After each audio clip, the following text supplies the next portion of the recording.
Donc on va devoir élargir. Donc là, ça fait un peu peur quand on le voit comme ça. Là, on voit que ça a pas mal changé.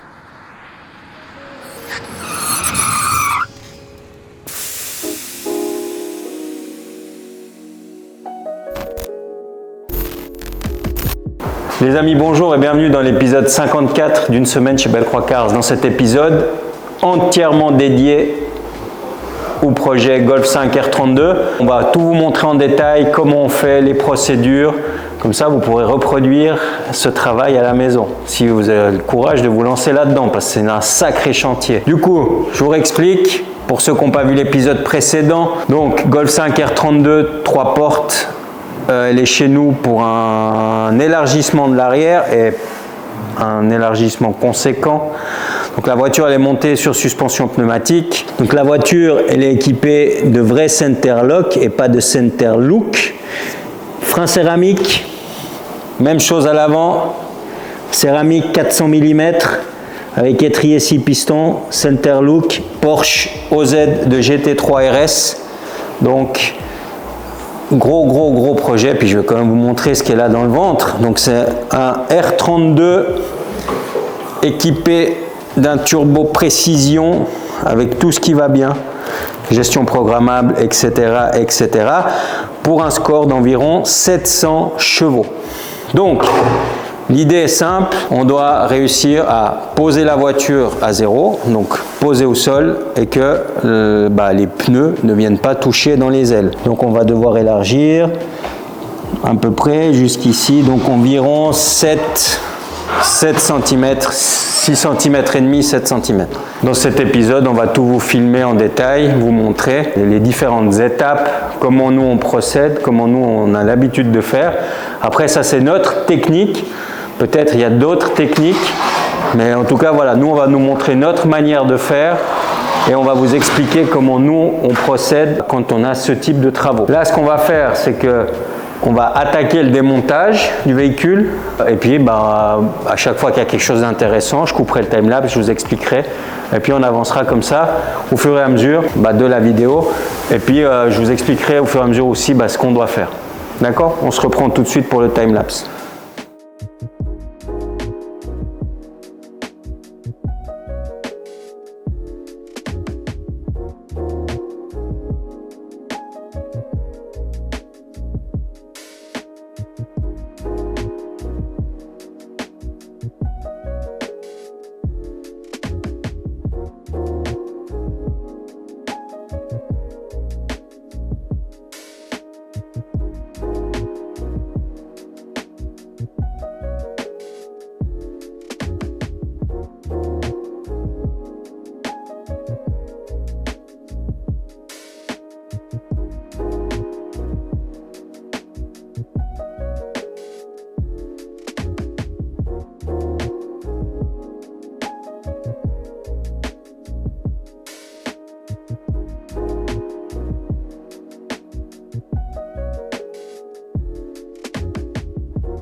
Les amis, vous avez vu pas mal de time-lapse. On a beaucoup travaillé sur la R32.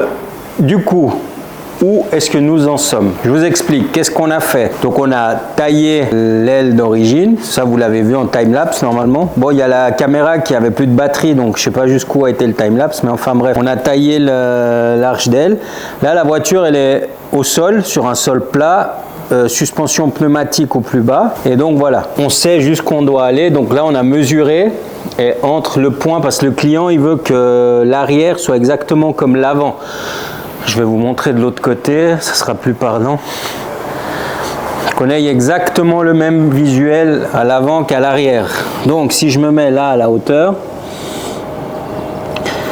ce que vous devez voir ici au niveau de l'aile, c'est que on voit plus le pneu, mais on est posé sur la jante, pour ainsi dire. On voit encore la jante entièrement, mais on voit plus le pneu. Et c'est exactement ce qu'on devra retrouver à l'arrière. On verra plus le pneu. Je peux mettre l'arche. Donc là, on est en train de préparer les arches. Ça, c'est l'arche. Donc c'est le nouvel arche qu'on va créer. Et voilà, le visuel, ça sera ça. Voilà, on voit plus le pneu, mais on voit la jante. Et ça, c'est l'idée. Donc on est en train de tracer les arches, et puis après, on va vous les présenter. On va les pointer, et grâce à ça, vous verrez tout de suite, ça sera beaucoup plus parlant. Donc voilà où est-ce que nous en sommes. Alors, le bas de caisse, donc on va changer les deux bas de caisse, parce que les deux bas de caisse sont aussi complètement pourris. Donc c'est une restauration, hein. Le client va faire un chocard avec. Donc on va faire ça nickel, donc on va encore lui changer les deux bas de caisse. Et donc là, depuis le dessus, entre le sommet de l'aile d'origine et ici, on a 7 cm.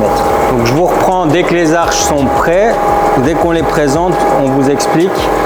Ah, je vous donne un secret, donc les arches, l'idée c'est que ça fasse 100% d'origine. Donc on va conserver le plat, ce plat ici. Si vous vous souvenez sur ma E46, quand j'ai élargi les ailes, qu'est-ce que j'ai fait? Le plat, je l'ai relevé et on a fait le galbe avec ça. Ici, c'est pas l'idée. Ici, c'est vraiment l'idée de garder ce plat. Petite astuce, si vous voulez reproduire ça à la maison, vous tracez votre arche. Donc nous, ici, le plat fait 3,5 cm. Donc on trace. Et nous, on met de la tôle de 2 mm d'épaisseur. Pour l'arche, pour quelle raison? Pour rigidifier l'arche et pas besoin de devoir le doubler ou le renforcer. Vous verrez, quand on soude, on vous explique tout en détail, mais ça, c'est une chose importante à noter. Le plat, l'arête, vous le faites en tôle 2 mm. On se reprend pour la suite. À tout de suite. Les amis, on se reprend. On a pas mal avancé sur la Golf. Et là, je vous montre et je vous explique. On en est là. Donc, vous aviez vu, on avait préparé les arches de roue. Donc, on a donné la courbure qu'on voulait, etc. Ici, donc là, c'est un petit peu plus compliqué sur cette voiture parce qu'elle a un bas de caisse en plastique. Donc, nous, on a décidé d'élargir à partir du bas de caisse ici. Vous voyez, donc ça va faire ça. Ne vous inquiétez pas, ici, le vide entre le bas de caisse et l'aile va être comblé par la tôle parce que on a tracé l'arrondi ici. Et donc après, on vient souder nos tôles. Donc ici, il y aura une petite tôle qui va faire la jonction ici. Donc ça, c'est pour le bas de caisse. Après, là, on a déjà 1, 2, 3, 4, 5 tôles qui sont pointées. On va continuer à venir remplir jusqu'ici. Même chose ici à l'arrière au niveau du pare-choc arrière. Donc l'élargissement va venir là. Pour la partie pare-choc, je vous montrerai en détail comment on va s'y prendre pour la partie pare-choc. Là, on est sur la partie tôle. Le bleu que vous voyez sous les nouvelles tôles, ici. Donc ça, une fois qu'on aura tout soudé, toutes les tôles sur toute leur longueur, on va venir couper le surplus. Donc nous, on va venir couper pile sous la soudure. Comme ça, on n'a pas cette double tôle qui ne sert à rien. Et après, on a la joue d'aile, la doublure de l'aile qu'on va venir couper à l'intérieur et souder ici à l'intérieur. Au niveau de la soudure, Enfin, j'espère que je suis assez clair. Enfin voilà, je vous montrerai ça en détail. Mais en tout cas, voilà. Au niveau de l'avant, on a reproduit la même courbe ici et à l'arrière. Je ne sais pas si vous arrivez à le percevoir là-bas. Donc voilà, ça c'est au niveau de la courbure avant. Et au niveau de l'arrière, donc ça fait bien large. Ce qui est chouette là, c'est que ça fait large, mais ça fait d'origine en même temps. Je sais pas comment vous le dire, je sais pas si ça se voit bien en vidéo. En tout cas, c'est pas exagéré, ça fait pas un gros escalier. Bon, ça aide parce que c'est une 3 portes, pas une 5 portes. Mais en tout cas, le résultat est convaincant. Et là, dernière chose, c'était au niveau de la jante arrière qui doit être placée exactement la même chose qu'à l'avant. C'était le souhait du client. Donc on a reproduit, on a placé l'arche de roue exactement au même niveau pour que visuellement, quand vous regardez la voiture de profil, les deux jantes soient exactement au même niveau, malgré le fait que la voiture, ça aussi c'était un souhait du client, pique un petit peu du nez. Donc au niveau du bas de caisse, on se rend compte qu'elle est un petit peu plus basse à l'avant qu'à l'arrière. Ça, c'était pour l'élargissement. Et l'autre contrainte technique qu'on avait, c'était la trappe à essence. Donc on a pris les mesures côté droite, qu'on a reporté à gauche pour pas être embêté quand on fera le côté droite. Ça, c'est pour la Golf R32. Maintenant, je vous avais montré dans l'épisode précédent la nouvelle version des jantes de l'Aston. Et là, je sais pas si ça va se voir. Oui, ça se voit. On s'est amusé à brosser la face. Donc toute la face ici et ici est brossée. Là on doit encore polir les triangles, mais là on voit bien. Donc voilà le rendu final de la jante. Tous les intérieurs, on va appeler ça comme ça. Vous voyez ici c'est poli et la face est brossée. Voilà ce qu'on a fait aussi. Dites-moi ce que vous en pensez en commentaire. Moi, j'adore ce rendu, ce combo des deux. Face brossée, intérieur poli. Du plus bel effet. Nous, on se reprend pour la suite de cette vidéo. On va terminer de vous filmer le côté gauche. Du coup, on va faire le côté droit et la partie du pare-choc aussi. On vous donnera plein de petites astuces sur la Golf 5 R32. On se reprend tout de suite. Les amis, nouvelle journée dans cet épisode, toujours sur la Golf 4 R32. Jérémy a pas mal avancé dessus, je vous montre le résultat. Merde, c'est une Golf 5 R32, pas Golf 4, excusez-moi. Du coup, donc le bas de caisse, on l'a remis en place et regardez-moi ça. Donc, je vous explique. Je vous l'avais déjà expliqué un peu plus tôt dans l'épisode, mais en fait, ce qui se passe, c'est que si on commençait l'élargissement au-dessus du bas de caisse, ça faisait trop plat et tout d'un coup ça partait, ça sortait. On ne trouvait pas ça très esthétique. Donc du coup, qu'est-ce qu'on a fait? On a commencé l'élargissement sous le bas de caisse. Donc on commence ici. Et à partir de ici, ça gonfle. Voilà, qu'est-ce qu'on a fait? C'est qu'on a chauffé le bas de caisse en plastique. On lui a donné sa nouvelle forme. Et là, il est en place. Et vous voyez, c'est comme d'origine. Il n'y a pas. Et là, dites-vous que c'est juste la tôle qui est pointée. Elle est pas. Il n'y a pas le mastic de finition. Il n'y a rien. Et puis regardez, si je le tiens. Donc après, ici, ça vient coller. Hein. Mais regardez-moi ça. Vous voyez. Donc là, c'est du millimètre. Donc après, quand il y aura l'étain, on aura plus de petit escalier. Ça sera tout smooth. Ici, donc ça sera parfait. Donc ça, c'est une chose. Après, toutes les tôles sont pointées. Donc là, on se rend bien compte la forme que ça prend, l'élargissement. Donc les tôles sont pointées, ça c'est bon. On a fermé l'arrière, je vous montre ici. Je ne sais pas si ça se voit. Donc ici, vous voyez, c'est fermé. Donc là, c'est fermé. Là, on a fait le trou dans cette tôle qui vient fermer. On a fait le trou pour fixer le pare-choc. Et là, maintenant, on est en train de travailler sur le pare-choc. Sur l'élargissement du pare-choc. Même chose, ici au début on voulait commencer à élargir à partir de la nervure ici. Finalement ça faisait aussi trop plat et tout d'un coup ça ça partait. Du coup, on est venu chercher beaucoup plus loin le point d'élargissement. On commence à élargir vraiment presque au bout du pare-choc, ce qui nous fait une courbe. Je ne sais pas si vous arrivez à voir la courbe, mais si je vous le filme comme ça nous fait une courbe très douce. Et là on part de 0 et là ici on arrive à plus 7. Donc voilà où nous en sommes. Donc la suite des opérations, c'est on dépose le pare-choc, Jérémy soude toutes les tôles, on meule les soudures et après je vous montre ce que ça donne. On se reprend tout de suite pour la suite.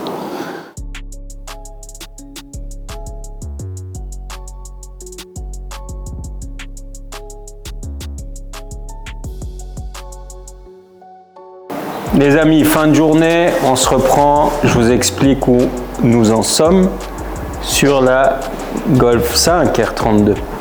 Du coup, dans la séquence précédente, vous avez vu, donc toutes les tôles étaient pointées. Là, on voit que ça a pas mal changé. Donc toutes les tôles ont été soudées entre elles. Donc tout a été soudé. Ça, je ne voulais pas filmer, j'aurais dû, mais enfin voilà.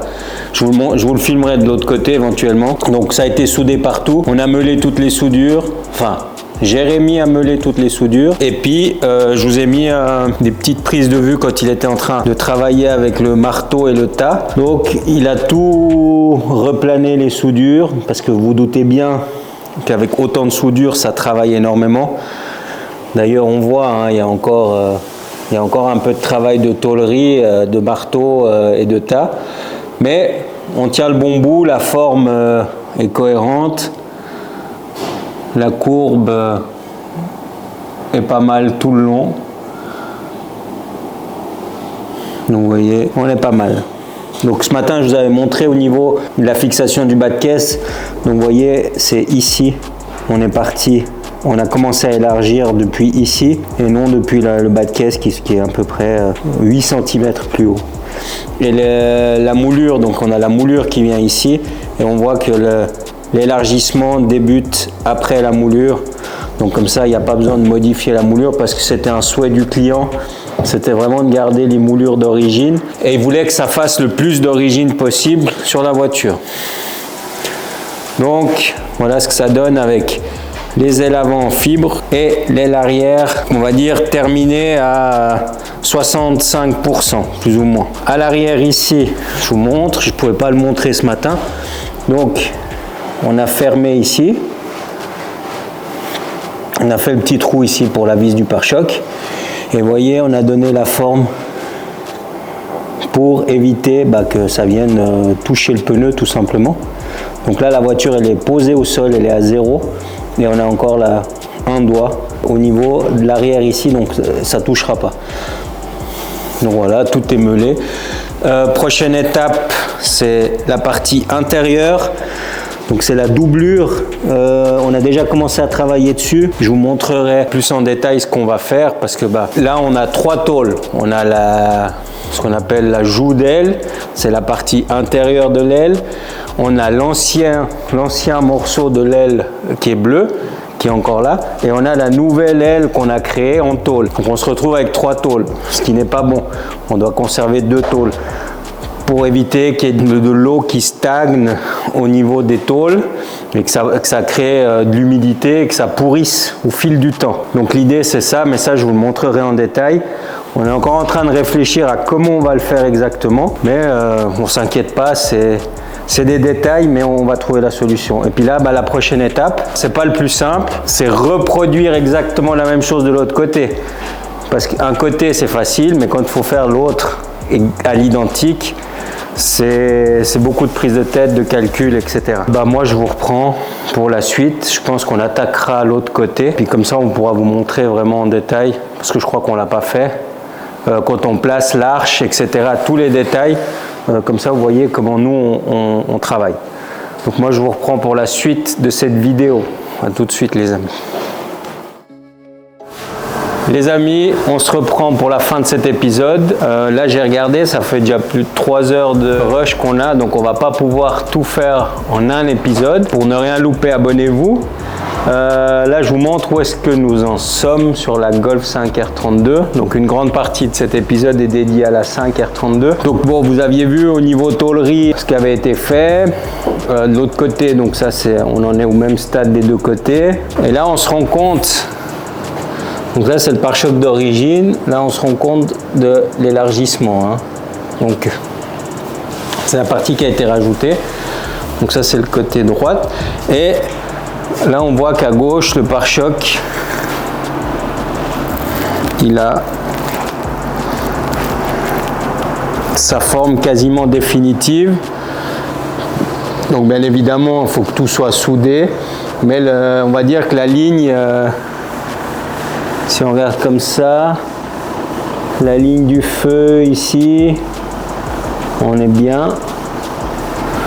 Au niveau de la largeur, du profil, du plat, on est pareil.